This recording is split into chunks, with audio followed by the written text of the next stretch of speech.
그래서 이 춘하초동이라고 하는 이 지점이 천문학적인 우주 공간에서 위치라든지 절기를 나누는 기준점이라든지 이게 바로 여기에 해당되기 때문에 사실 나머지 이 네 개를 빼고는 천문학적으로 용어 별로 중요하지도 않고 쓰지도 않고 그렇습니다. 춘분, 추분, 하지, 동지 이 네 개가 기준이 된다는 걸 꼭 기억하시고 그래서 자 밑에 동지를 넣었어요. 원래 자라고 하는 곳이 뭐예요? 북현무지요. 북현무는 계절로 겨울이에요. 겨울은 죽음을 상징하고 동방산천을 상징하고 검은색을 상징하고 물을 상징해요. 그런데 24절기에서 동지도 겨울이죠. 겨울이잖아. 그래서 제가 여기다 배치를 했는데 이 배치는 제가 우연하게 이렇게 했는데 결국 나중에 그걸 다 구성하고 기획한 건 아닌데 우연히 좀 맞아떨어져서 제가 참 대단하다는 생각을 했는데 이 양구일구에서 해가 양구를 이렇게 설치를 합니다. 영침이 북쪽으로 향하게 북극성을 향하게 그럼 해가 저쪽에 있으면 이 그림자가 이제 밑으로 내려갈 거 아니에요. 그럴 때 하지 때는 해가 높잖아. 그러면 높은 해가 이렇게 내려오는 그림자가 아래로 생겨야 되는 거예요. 동지 때는 해가 내려오죠. 그러면 이 그림자선 위로 가는 거예요. 따라서 이 안구일구에서 맨 아래 가로선, 지금 여러분이 보는 이 가로선, 이게 하지선이고 요 맨 끝에가 동지선이 되는 거예요. 그러니 이 맨 끝에를 동지에다가 우연하게 제가 배치를 이 그림을 2010년에 이 생각 보다 보니 한 건데 맞아 떨어졌다 그런 얘기입니다. 요 동지가 된 거죠. 그 다음에 5가 남쪽이 하지를 지금 맞춘 거예요. 그 다음에 토끼 옆에 춘분, 봄이요, 봄이. 나무, 청룡, 생명 태어나는 거, 푸른색, 봄. 그 다음에 유, 닭띠, 이게 백색이에요. 결실. 백제가 뭘 다스리냐면 결실을 좌우하는 게 오제 중에 백제가 하는 일이에요. 청제는 태어나는 걸 주관하는 거. 그래서 삼천오제공약 얘기가 나갔지만 그런 얘기가 들어있는 거고요. 자, 이렇게 해서 추분 여기 들어갔잖아요. 그리고 동지가 여기 왔지. 근데 이 네 개의 날짜는 다 기억을 하고 있어야 돼요. 써봅니다. 이 칸 요 아래에다가 써요. 이 칸 요 그냥 막 쓰라고 놓은 거 아니에요. 나중에 다 쓸 때가 있어요. 괜히 놓은 거 아니니까 여기 쓰지 마. 여기 아주 귀한 거 시계 들어가는 조선시대 시계바늘 집어넣을 거니까 미리 쓰지 말고 요런 데다가. 그래서 여기다가 뭘 쓴다고? 12월 21일. 12월 20일이면 22일이 동지에 동지파충 먹는 날. 그 다음에 하지 6월 21일. 요거는 기억을 외워요. 6월 21일. 그 다음에 춘분은 3월 21일. 21일이 지점, 분점이 맞네요. 그죠? 그 다음에 추분은 9월 23일.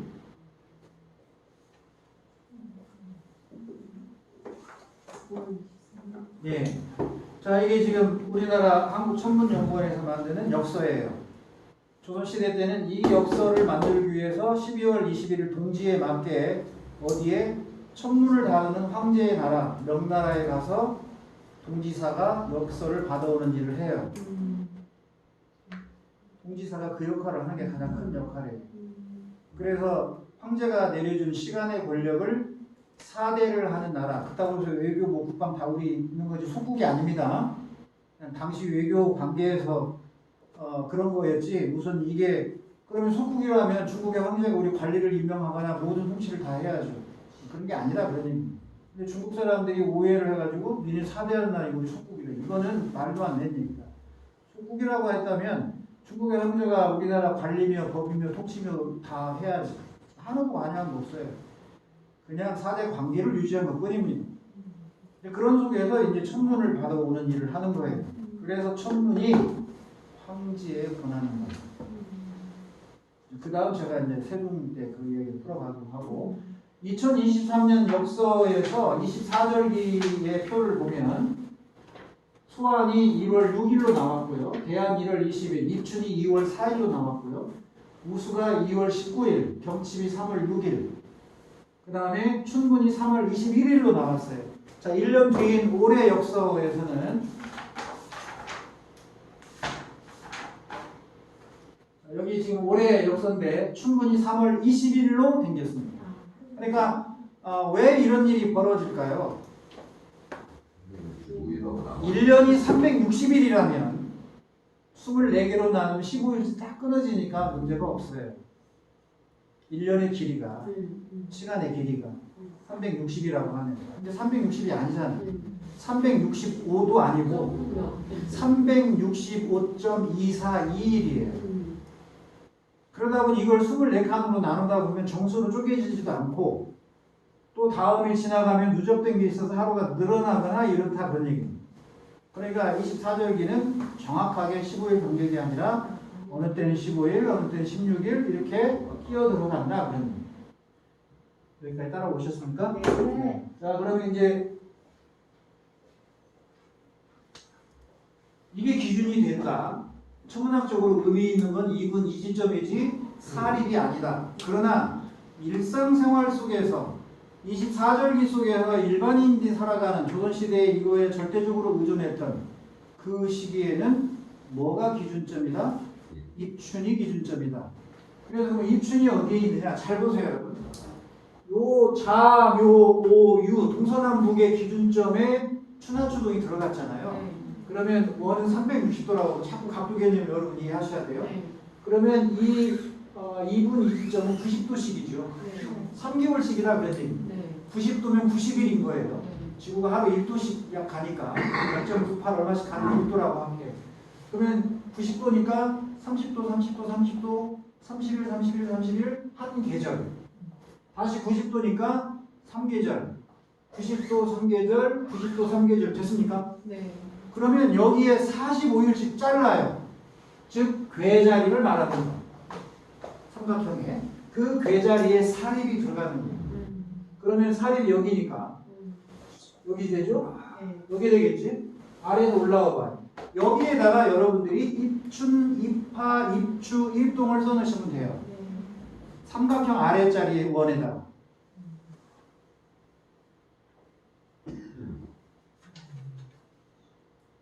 밖에 안 나왔어.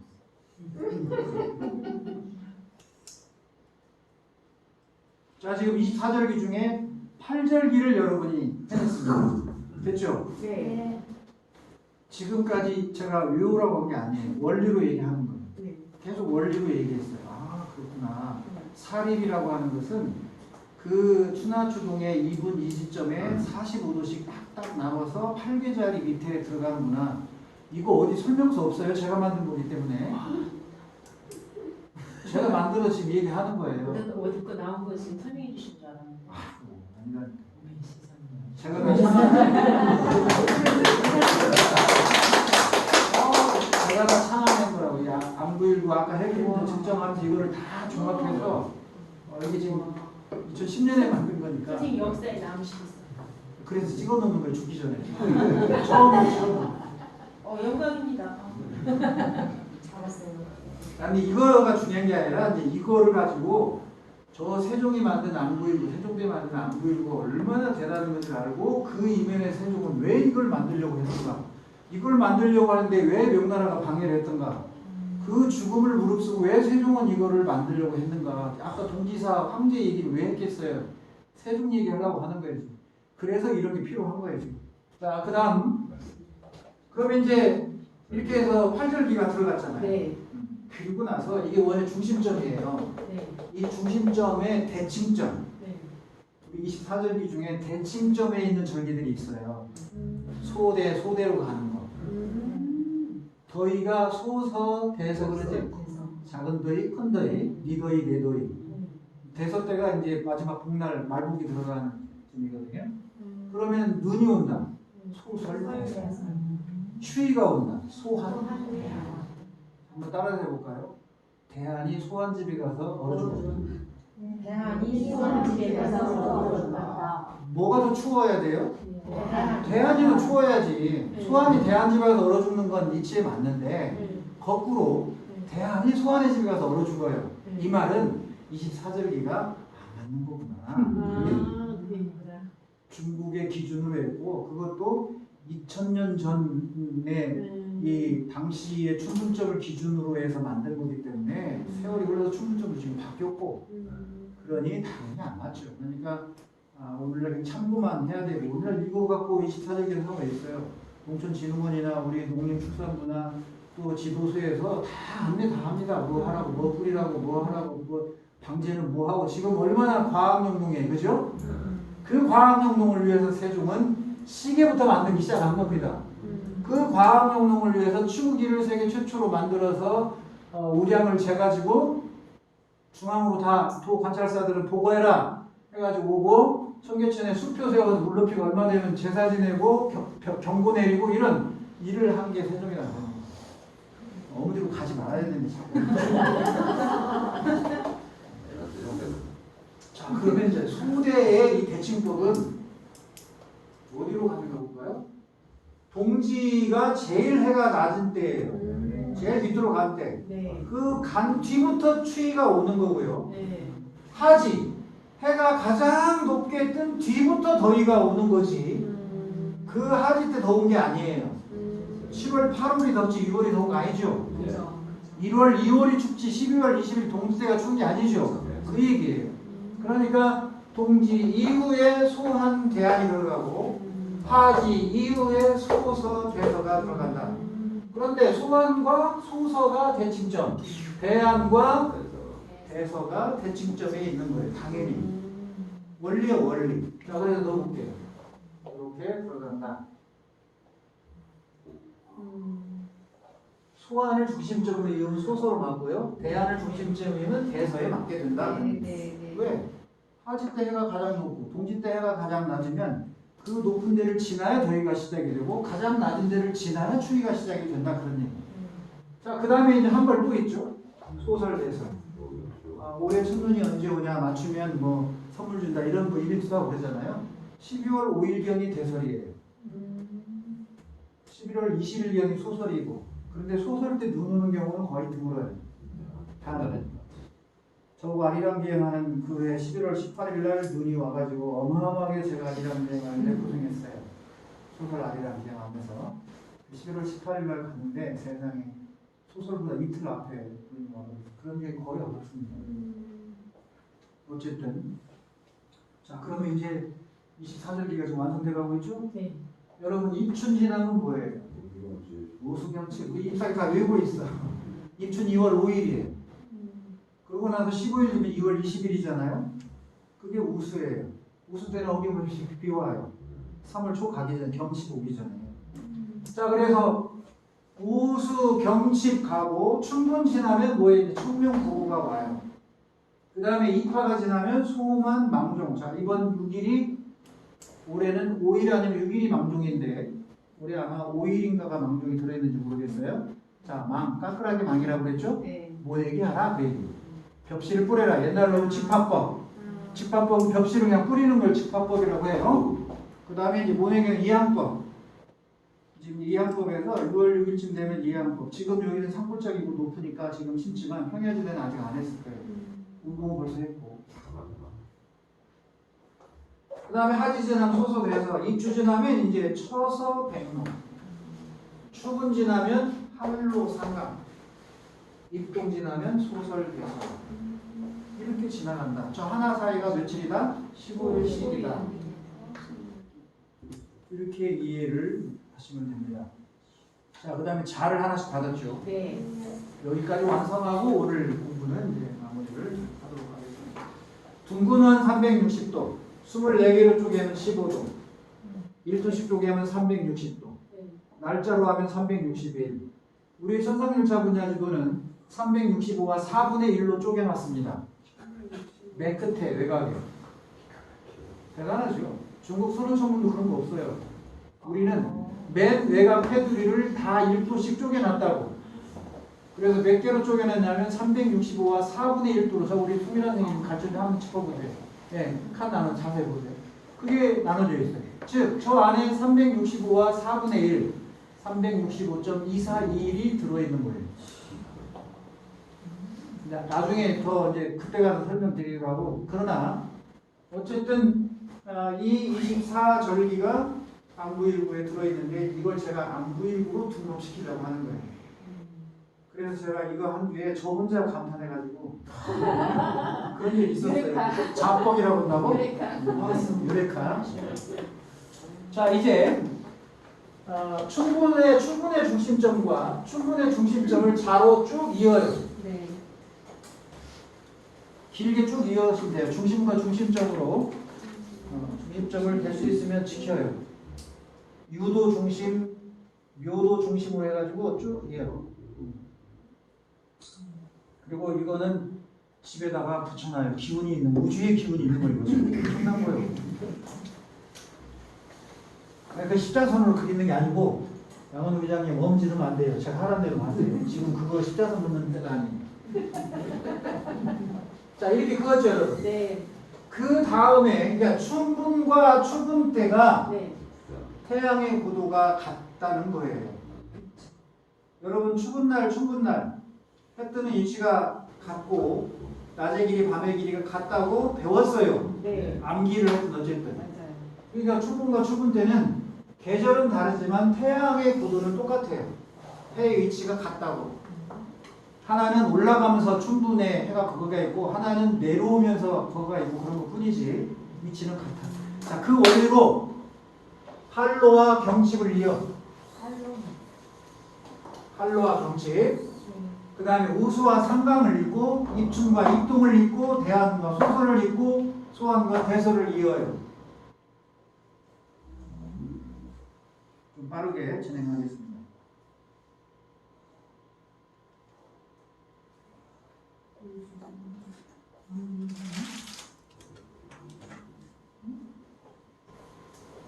그 다음에 이제 잠깐 하는 거 멈추고 줘봐요. 자를 잠깐 줘보실래요? 잠깐만. 하는 거 멈추고 저를 잠깐 보라. 그러면 소환과 대설을 이으면 이게 이어질 거 아니에요? 네? 네. 그 다음에 소설 대안 이어지고 입동, 입춘 이어지죠? 네. 아래도 마찬가지. 입추와 입하가 당연히 만나겠죠. 그러니까 입하나 입추 때 태양의 남중고도는 같아요. 그 다음에 대서와 소만이 같고 소서와 망중의 해높이가 같아요. 그러면 다 두 개씩 쌍이잖아. 네. 쌍이 아닌 게 딱 두 개 나와요. 그게 동지와 하지예요. 네. 당연히 동지와 하지 때는 겹치지 않아요. 왜 그런지 보세요. 자, 태양이 이렇게 올라가요. 하지 때 갔잖아요. 네. 더 이상 안 가요. 6월 20일 하지 되면 태양이 여기까지 올라갔다가 내려와 이제 7월, 8월, 9월 되면 춘분과 추분이 같은 데로 오고 10월, 11월, 12월 동지 때면 더 이상 안 내려가. 그리고 다시 1월 되면 올라와. 그러니까 1년의 태양의 운동이 동지에서 가장 낮은 데서 1월, 2월, 3월 춘분이 됐다가 4월, 5월 하지가 됐다가 하지에서 더 이상 안 가고 다시 7월, 8월, 9월 추분이 됐다가 10월, 11월, 12월 동지가 돼 이렇게 움직이는 거예요. 태양이. 여기까지 이해됐습니까? 네. 그러니까 가장 높게 올라가는 하지 때는 두 개가 겹칠 일이 없지. 꼭지점이다 그런 얘기입니다. 최고점. 동지 때는 최저점이 되죠. 네. 그러니까 이거는 어떻게 선을 긋냐면 여기 접선에다가 그어요. 동지의 동자 위에 원의 끝에 접선. 접선이라는 건 이게 수직이 되는 걸 말해요. 이렇게 그었습니다. 그 다음에 하지도 밑에 그어요.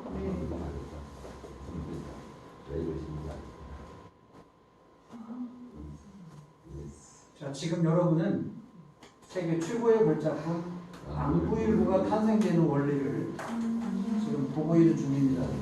이거는 세계 누구도 한 적이 없고 제가 만든 거기 때문에 네, 처음으로 여러분들은 지금 접해 볼 거예요. 자, 그렇게 해서 몇 줄이 나오는지 세세요. 지금부터 카운팅 하세요. 줄수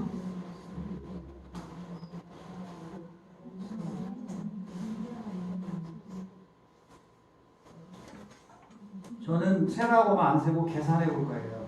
24절이니까 하지 동지 빼면 22개 남지. 두 벌에 한 벌씩이니까 11줄일 것이고 동지선 한 줄, 하지선 한 줄, 도합 13줄. 맞습니까? 13줄 맞죠? 네. 자, 우리의 보물 845 안구일부는 이 줄이 13줄입니다. 박수 쳐야 되는 거 아니에요? 그래서 하지선 한 줄, 동지선 한 줄, 나머지 22절기 두 벌에 하나씩 11줄. 이게 가로줄이 그래서 뭐다? 달력이에요. 한 줄 15일씩이니까. 한 줄 간격이 15일씩. 가로줄은 달력이요, 세로줄은 시계가 되는 거예요.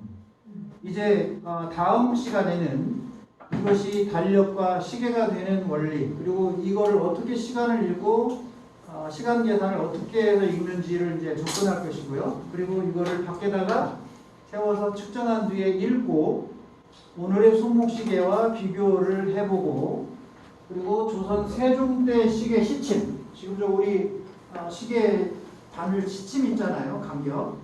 그거를 세종 때의 시계를 여기다가 선을 자를 거고요. 그 다음에 이제 서양의 천문 시한적이 들어온 뒤에 효종 때는 바뀌어요, 이게 칸나누기가. 그래서 서양께 들어온 뒤에 칸은 8칸으로 바뀌고 세종 때 칸은 10칸이에요. 그래서 요 차이가 뭔지를 이제 여러분들에게 설명을 드릴 거고요. 그리고 난 다음에 드디어 세종시대의 역사 부분으로 들어가서 구체적인 세종의 자조 천문에 대한 역사를 이 교재와 함께 풀어나가도록 하겠습니다. 자, 오늘 이거를 완성했어요. 2시간 만에. 대단 저 한 3시간 걸릴 줄 알았는데 빨리 해서 2시간 만에 완성을 했습니다. 방구일구라고 하는 게 이 도형 안에 나타나는 거를 지금 확인했습니다. 다음 시간에 세로줄을 나누면 이제 시계가 되는 거예요. 위대한 발명품 방구일구는 달력이자 시계였는데 세종이 백성에게 내려준 것이었다. 오늘 강의 여기서 마치도록 하겠습니다.